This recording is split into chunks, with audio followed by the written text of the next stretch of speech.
Reading your Cheers. book, it says, in his own words, tough, honest and straight from the heart. Yeah. And it certainly is.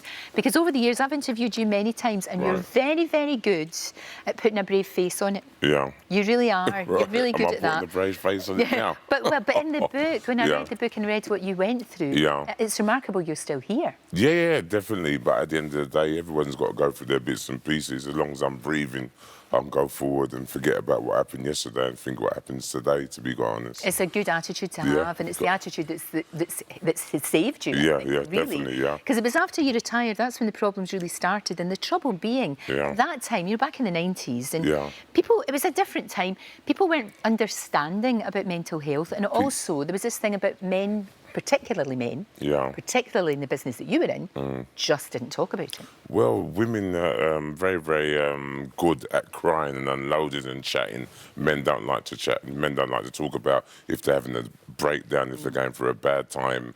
They hide it, you know what I mean? So at the end of the day, I was the same.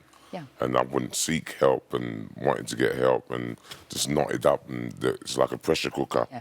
Once it boils over, it just goes, you know what I mean? But at the end of the day, we all go through a time in our life where we go through different dark days, lethargic days, haven't got no motivation or whatever. But it's nice to talk, and people are talking now all over the place and unloading and, you know, feeling Which much is more better and than it's, themselves. you know, partly due to people like you actually coming out and saying, I've had a problem. Yeah. And the difficulty being, as I said, boxing is obviously very macho. And Yeah. it's like, you're supposed to be, you're this tough guy, you know, Yeah.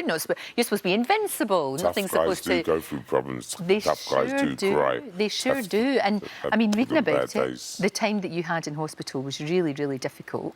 Very, very difficult, very, very horrible, you know what I mean? I think I was being wound up sometimes when I went into hospital, because I would be in the toilet and there'd be nurses looking over the top, looking at you, going through, you know what I mean, winding you up, shouting at you, supposed to be there for you, but just every single day just trying to do things to See, that's the irritate trouble. you. You've got that because of the man that you are and the job that you did, and in the fact that you were a champion. Right, yeah. Everybody knows you. Yeah, everybody knows knows you, Everybody knows your story. Right, yeah. And you must get people who, because there are some horrible people in the world who will want to get some sort of reaction And from try you. and wind you up, but I've never... Yeah, it's horrible, but sometimes that's the way it was.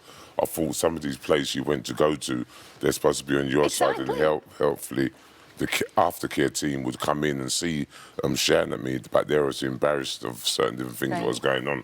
But no, I come through it, so I ain't got no complaints at all.